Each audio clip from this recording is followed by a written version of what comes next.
സാറേ നമസ്കാരം. HVACയുടെ ഡിസൈന് ഒന്ന് സ്പീഡിൽ തന്നെ എക്സ്പ്ലെയിൻ ചെയ്യാം.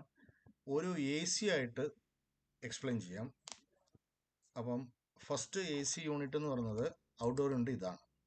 ഈ എയർ കണ്ടീഷനകത്തിരുന്ന് 3 യൂണിറ്റിനാണ് സപ്ലൈ പോകുന്നത്. ഒന്ന് ഈ മാസ്റ്റർ ബെഡ്റൂം ഈ യൂണിറ്റ്, 2 ഈ ഗസ്റ്റ് ബെഡ്റൂമിനകത്തുള്ള സ്പ്ലിറ്റ് യൂണിറ്റ്, പിന്നെ ഈ കിച്ചണിലോട്ട് സപ്ലൈ പോകുന്ന ഡക്റ്റ് യൂണിറ്റ്. ഈ 3 യൂണിറ്റാണ് 1, 2, 3. ഈ യൂണിറ്റ് നമ്മുടെ ഡൈനിങ് റൂമിലോട്ടാണ് സപ്ലൈ. ഇത് വേണേലും കണക്ട് ചെയ്യാമായിരുന്നു. നമ്മൾ ആ ഡൈനിങ് ഏരിയക്കകത്തിരിക്കുന്ന യൂണിറ്റും ഈ 3 യൂണിറ്റും അതിൻ്റെ കോപ്പർ പൈപ്പ് പോകാനുള്ള ഒരു സൗകര്യത്തിന് വേണ്ടിയാണ് ഈ 3 യൂണിറ്റും രണ്ടാമത്തെ യൂണിറ്റുമായിട്ട് കണക്ട് ചെയ്തത്.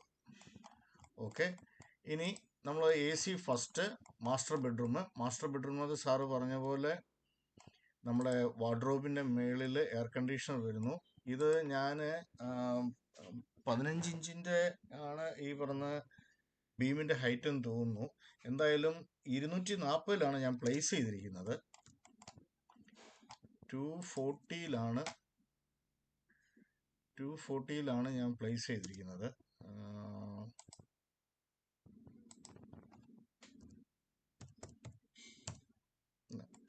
അപ്പം ഈ എയർ കണ്ടീഷണർ ഇൻഡോർ യൂണിറ്റ് അതിൻ്റെ താഴെയാണ് വരുന്നത്.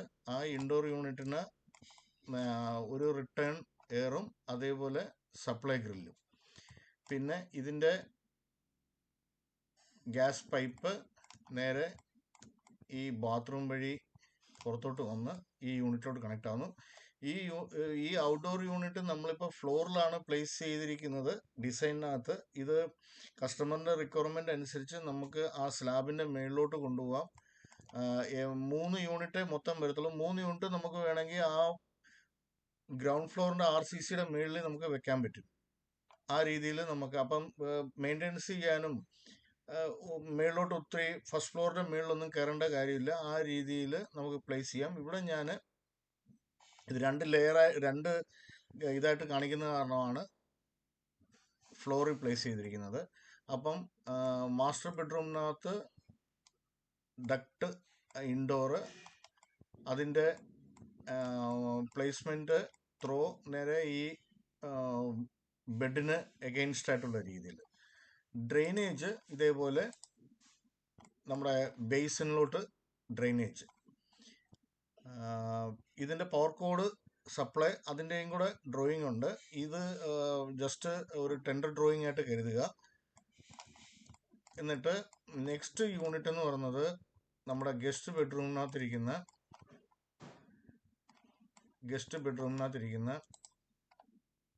Split unit. ഇത് ഡക്റ്റ് യൂണിറ്റ് വെക്കാൻ ബുദ്ധിമുട്ടൊന്നുമില്ല. ഡക്റ്റ് യൂണിറ്റ് വെക്കുന്നതിനകത്ത് ഒരു പ്രശ്നം എന്ന് പറഞ്ഞാൽ ഇതിൻ്റെ ത്രോ നേരിട്ട് വാതിലോട്ടാണ് വരുന്നത്. അപ്പം ഇവിടെ വലിയൊരു വിൻഡോ വരുമ്പോഴേ ഇതിൻ്റെ ഹീറ്റ് ഗെയിന് കോമ്പൻസേറ്റ് ചെയ്യാൻ സ്ട്രെയിറ്റ് ടോപ്പിൽ തന്നെ ഒരു യൂണിറ്റ് ഉണ്ടെങ്കിൽ ആ ഫീല് കുറച്ചും കൂടെ ബെറ്റർ ആയിരിക്കും എന്നുള്ളതിലാണ് സ്പ്ലിറ്റിലോട്ട് പോയത്. ഡക്റ്റബിൾ ടൈപ്പിലോട്ട് പോയി കഴിഞ്ഞാൽ പിന്നെ അത് പ്ലേസ് ചെയ്യാൻ നമ്മൾ ഈ ആഫ്റ്റർ സെയിൽ സർവീസും റിട്ടേൺ എയറും ഡ്രെയിനേജും ഈ 3 കാര്യവും കൂടെ നോക്കിയിട്ടാണ് നമ്മൾ ഈ യൂണിറ്റിനകത്ത് സ്പ്ലിറ്റിലോട്ട് പോയത്. അപ്പം 1.5 ടണ്ണിൻ്റെ സ്പ്ലിറ്റ് യൂണിറ്റ്, അതിൻ്റെയും ഡ്രെയിന് നേരെ നമ്മുടെ ബാത്റൂമിനകത്തിരിക്കുന്ന വാഷ് ബേസിനിലോട്ട് പോകുന്നു. ഇതിൻ്റെ കോപ്പർ പൈപ്പ് പുറത്തുകൂടെയാണ് പോകുന്നത്. പുറത്തുകൂടെ നമ്മുടെ ഇതുണ്ട്, ഇത് പുറത്തുകൂടെയാണ് പോകുന്നത്. എന്നിട്ട് ഇവിടെ വെച്ചാണ് ഈ മുറിയിലോട്ട് കയറുന്നത്. അപ്പോൾ അതാണ് ഒരു ഗസ്റ്റ് ബെഡ്റൂമിനകത്തിരിക്കുന്ന യൂണിറ്റ്. പിന്നെ മൂന്നാമത്തെ യൂണിറ്റ് എന്ന് പറയുന്നത് നമ്മുടെ കിച്ചണിലോട്ട് സപ്ലൈ ചെയ്യുന്ന ഈ യൂണിറ്റ്. ഈ കിച്ചണിലോട്ട് സപ്ലൈ ചെയ്യുന്നതും അതേപോലെ ഡൈനിങ് ഏരിയയോട്ട് സപ്ലൈ ചെയ്യുന്ന മെഷീനും നേരത്തെ നമ്മൾ കാസറ്റ് ടൈപ്പ് ആണ് വെച്ചുന്നത്. അപ്പം കാസറ്റ് ടൈപ്പ് വേണ്ട എന്നുള്ള ഒരു രീതിയിലും, അല്ലെങ്കിൽ സീലിങ്ങിൽ ഒന്നും അതിൻ്റെ പ്രസൻസ് കാണണ്ട എന്ന് പറഞ്ഞ സ്ഥിതിക്ക് ഈ യൂണിറ്റുകളുടെ കുറച്ച് ഇതെടുത്തായിരുന്നു. അതായത് ഫസ്റ്റ് നമുക്ക് ഇതിൻ്റെ റിട്ടേൺ എയർ കറക്റ്റ് കിട്ടുന്നില്ലെങ്കിൽ ഈ സീലിംഗ് വരുമ്പോൾ അഡ്വാൻറ്റേജ് അതിന് റിട്ടേൺ അവിടെ തന്നെ വെച്ച് കിട്ടുന്നുണ്ടായിരുന്നു. അപ്പോൾ മെഷീന് വേറെ ഹൈഡിലോട്ട് പോകുമ്പം, പൊസിഷനിലോട്ട് പോകുമ്പം ഇതിൻ്റെ റിട്ടേണർ കൊടുക്കാനുള്ള സൗകര്യം വേണമായിരുന്നു. അപ്പം നമ്മുടെ ഈ ഡ്രോയിങ്ങിനകത്ത്, അല്ല വീഡിയോക്കകത്ത്,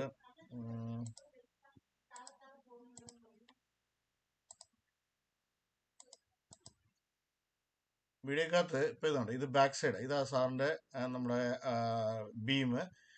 അപ്പം മേളില് ഈ ഇഷ്ടികയിൽ തന്നെ, കാരണം നമ്മുടെ സീലിംഗ് കഴിഞ്ഞിട്ട് താഴെ 15 സെന്റിമീറ്റർ അല്ലെങ്കിൽ 20 സെന്റിമീറ്റർ, അതാണ് ഗ്രില്ലിന്റെ നോർമൽ ഹൈറ്റ്.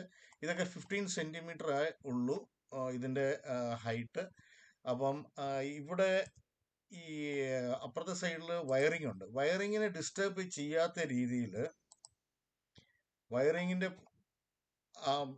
വയറിങ് പൂർണ്ണമായിട്ട് അവിടെ നിന്ന് മാറ്റാതെ അതിന്റെ പാത്ത് മാത്രം ഒന്ന് ഓൾട്ടർ ചെയ്ത് കൊടുത്താൽ മതി. അപ്പം വയറിങ്ങിനും അത് ഇഷ്യൂ വരത്തില്ല. നമുക്ക് ഇതാണ് ഈ ഏരിയ മെഷീന്റെ ഏകദേശം ഇവിടെയായിട്ട് എന്നുള്ള രീതിയിലാണ് ഉദ്ദേശിച്ചത്. അപ്പം അതല്ലാതെ വേറെ ഇതില്ല. അപ്പൊ സൊല്യൂഷൻ ഇത് കുറച്ച് ഈ വയറിങ്ങിന്റെ കാര്യങ്ങൾ മാത്രം പൂർണ്ണമായിട്ട് അവിടെ എടുത്തു കളയാതെ അതിന്റെ മേളിൽ നമുക്ക് കൊടുക്കാൻ പറ്റുമോ, കാരണം അതിനുള്ള സ്പേസ് 15 സെന്റിമീറ്റർ ഉണ്ടോ എന്നുള്ളത് നോക്കിയാൽ മതി. അതൊരു ഏരിയ, ഡൈനിങ് ഏരിയ, അങ്ങനെ 3 മെഷീൻ. അപ്പൊ ഈ മെഷീന്റെ ഡ്രെയിൻ എന്ന് പറഞ്ഞതും ഇതേപോലെ ഡ്രെയിൻ ഏരിയ ഈ വാഷ് ബേസിനിലോട്ടാണ് പോകുന്നത്. ഇതിന്റെ കോപ്പർ പൈപ്പിങ് ഇത് നേരെ ഇങ്ങനെ വന്ന് പുറത്തോട്ട് വന്ന് ഈ മെഷീനിലോട്ട് ഒന്ന് കയറുക. ഓക്കെ, അത് കഴിഞ്ഞാൽ മെഷീൻ 2. ഈ മെഷീൻ 2-ന് ഡൈനിങ് ഏരിയ, അതേപോലെ നമ്മുടെ formal living area, family living area, ഇതെല്ലാം ഈ മെഷീനാണ് കവർ ചെയ്യുന്നത്. ഈ മൂന്നാമത്തെ മെഷീന്റെ സപ്ലൈയും കൂടെ ഞാൻ പറഞ്ഞേക്കാം. ഇത് നേരെ ഒരു ത്രോ ഡൈനിങ് ഏരിയയിലോട്ട് വരും, വേറൊരു ത്രോ കിച്ചണിലോട്ട് വരും. ഈ ഒരു രീതിയിലാണ് പ്ലാൻ ചെയ്തിരിക്കുന്നത്. 2 വോൾ ഓപ്പണിങ് വരും. അത് കഴിഞ്ഞാൽ ഈ 2 മെഷീന്റെ റിട്ടേൺ പോകുന്നത് ഇവിടുന്ന്. കാരണം ഇത് സപ്ലൈ വരുന്ന ആ ഏരിയ ഇരുന്ന് തന്നെ റിട്ടേണും കൂടെ എടുത്താലേ ഉള്ളൂ ആ എയറിന്റെ ഫ്രഷ്നെസ് കിട്ടത്തുള്ളൂ. അപ്പൊ അതും കൂടെ നോക്കിയാണ് മെഷീൻ ഇങ്ങനെ പ്ലേസ് ചെയ്തത്. പിന്നെ രണ്ടാമത്തെ എയർ കണ്ടീഷനകത്ത് ഫസ്റ്റ് യൂണിറ്റ് ഡൈനിങ്ങിലോട്ട്, ഇത് നേരെ എൽബോ വെച്ച് സപ്ലൈ. ഇതിന്റെ ഡ്രെയിനേജും നേരെ ഇതിന്റെ അപ്പുറത്തെ സൈഡിലാണ് ഡ്രെയിൻ വരുന്നത്. അപ്പം അതുകൊണ്ട് ഇങ്ങനെ ഡ്രെയിൻ വന്നിട്ട് ഈ വാഷ് ബേസിന്റെ സ്പേസിലോട്ട് കയറും. പിന്നെ ഇതിന്റെ കോപ്പർ പൈപ്പിംഗ് നേരെ ഇതുവഴി വന്ന് ഈ ചാനൽ, ഈ ഏരിയ ആണ് നമുക്ക് കോപ്പർ പൈപ്പിങ്ങിന് വേണ്ടി ഉദ്ദേശിക്കുന്നത്. അത് സാറ് വേറെ എന്തെങ്കിലും ഡിസ്റ്റർബൻസ് ഉണ്ടെങ്കിൽ സാറ് പറയണം. നമ്മുടെ കോപ്പർ പൈപ്പ് ഈ ഭാഗമായിട്ട് അങ്ങോട്ട് ഈ മുറിയിലോട്ട് കയറുക എന്നുള്ള രീതിയാണ്. മാക്സിമം മേളിലോട്ട് നമുക്ക് യോജിപ്പിച്ച് കൊണ്ടുപോകാൻ പറ്റും.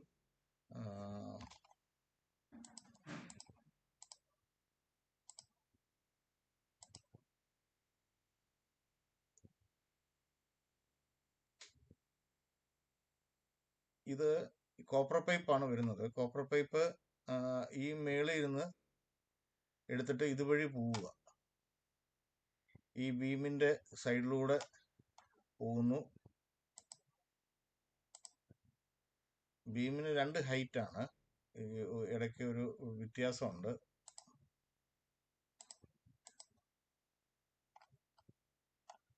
മേളിൽ കൂടെ കൊണ്ടുപോകാനാണ് ഉദ്ദേശിക്കുന്നത്. നേരെ കൊണ്ടുപോയി ഇവിടെ ഒരു ബ്ലോക്ക് ഉണ്ട്. നമുക്കത് ഹൈറ്റ്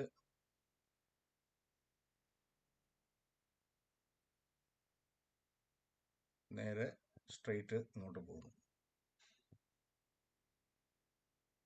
കോപ്പർ പൈപ്പിങ് ഇതല്ലാതെ വേറൊരു സ്ഥലം ഇല്ല ഇത് കൊണ്ടുപോകാൻ.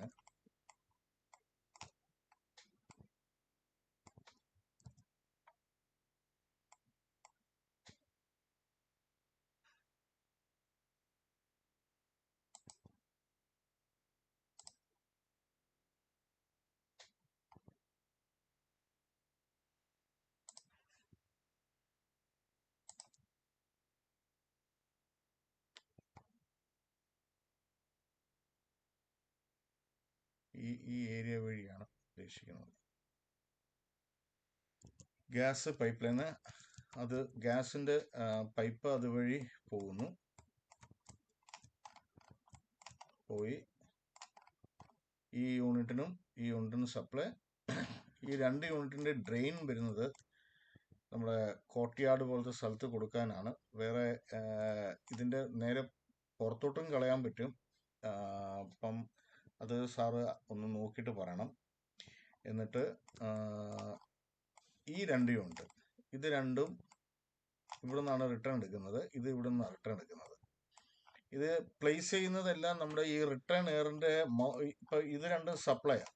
ശരിക്കും ഈ ഒരു ചേമ്പർ ഈ ഒരു ഡക്റ്റ് മാത്രം മതി. ഇത് ഞാൻ എടുത്തിരിക്കുന്നതേ ഉള്ളൂ. ഇത് ഒഴിവാക്കണമെങ്കിൽ ഒഴിവാക്കാം, ഈ ഏരിയ ഒഴിവാക്കണമെങ്കിൽ ഒഴിവാക്കാം. ഇതിൻ്റെ ഈ സ്ട്രെയിറ്റ് മാത്രം മതി. ഈ 2 സ്ഥലത്തിരുന്ന് ത്രോ ഉണ്ട്, ഇവിടെ റിട്ടേൺ. അപ്പം ഈ ഗ്രില്ലിലൂടെ ഈ 2 മെഷീനും ഈ സ്പേസിലുള്ള എയറുകളെല്ലാം കിട്ടും. അപ്പം ഈ 2 മെഷീനും ഈ ഗ്രില്ലിലൂടെ ഈ ഏരിയയിലുള്ളതെല്ലാം കിട്ടും. അപ്പം നമുക്ക് ആ റിട്ടേൺ എയർ സഫീഷ്യൻ്റ് ആയിട്ട് കിട്ടുന്നുണ്ടോ എന്നുള്ളതാണ് ഫസ്റ്റ് മെയിൻ കാര്യം. അപ്പോൾ അത് സഫീഷ്യൻ്റ് ആയിട്ട് കിട്ടുന്നുണ്ട്. 2 ഡ്രെയിനേജിന് ഉള്ള സൗകര്യം നിലവിൽ ചെയ്തിട്ടുണ്ട്.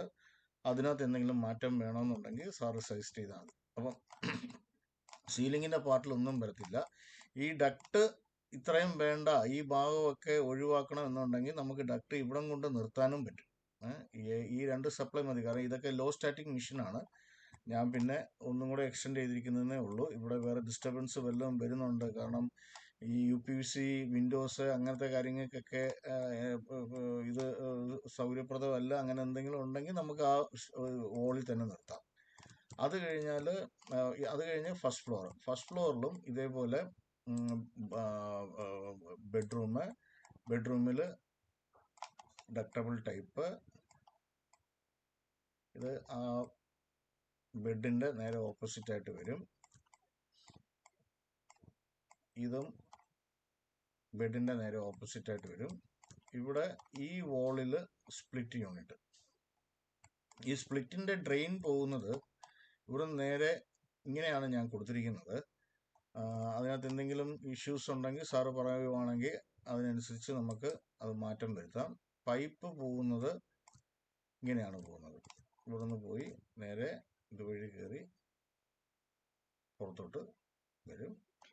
ഇതിൻ്റെ കോപ്പർ പൈപ്പിങ് പോകുന്നതും ഇതേപോലെ മുറിയുടെ പുറത്തുനിന്ന് ഇവിടെ.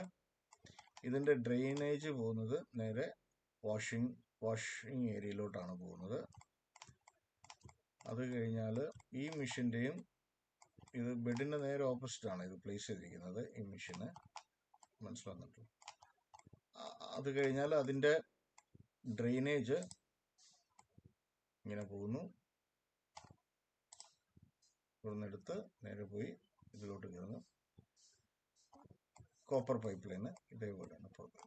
ഇപ്പം എല്ലാ മെഷീനും 1.5 ടൺ. അപ്പം ഇത് 1.5 ടൺ, ഇത് 1.5 ടൺ, ഇത് 1.5 ടൺ. ഈ മെഷീനകത്തിരുന്ന് ഈ ഔട്ട്ഡോറിനകത്തിരുന്ന് 1, 2, 3. ഈ ഫസ്റ്റ് മെഷീനകത്തിരുന്ന് 1, 2, 3.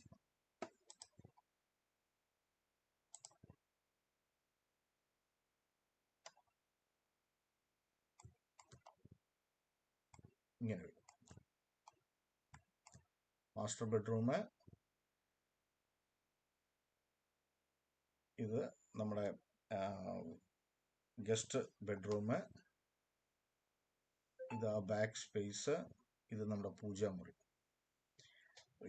ഇതിനകത്തിരുന്ന് ഇത് 2-3 പ്രാവശ്യം മാറ്റിയൊക്കെ വരച്ചിട്ടാണ് അങ്ങനെ ആക്കിയത്. കാരണം നമ്മൾ ആ റിട്ടേണറും റിട്ടേണർ ഒരു ഡക്റ്റിലോട്ട് പോകുമ്പോൾ എപ്പോഴും റിട്ടേണർ പ്രശ്നമുണ്ട്. റിട്ടേണർ പ്രശ്നം വരുമ്പോൾ ഇത് ഡക്റ്റിന്റെ സ്പേസ്, ഡക്റ്റ് കൊണ്ടുപോകാനുള്ള സ്പേസ് കുറവായതുകൊണ്ട് അപ്പം ഇപ്പം നമ്മൾ ഡിസൈൻ ചെയ്തിരിക്കുന്ന അനുസരിച്ച് സഫീഷ്യൻ്റ് ആയിട്ടുള്ള റിട്ടേണർ കിട്ടും. റിട്ടേണർ കിട്ടിയാൽ തന്നെ മെഷീൻ പെർഫോമൻസ് ബെറ്റർ ആയിരിക്കും.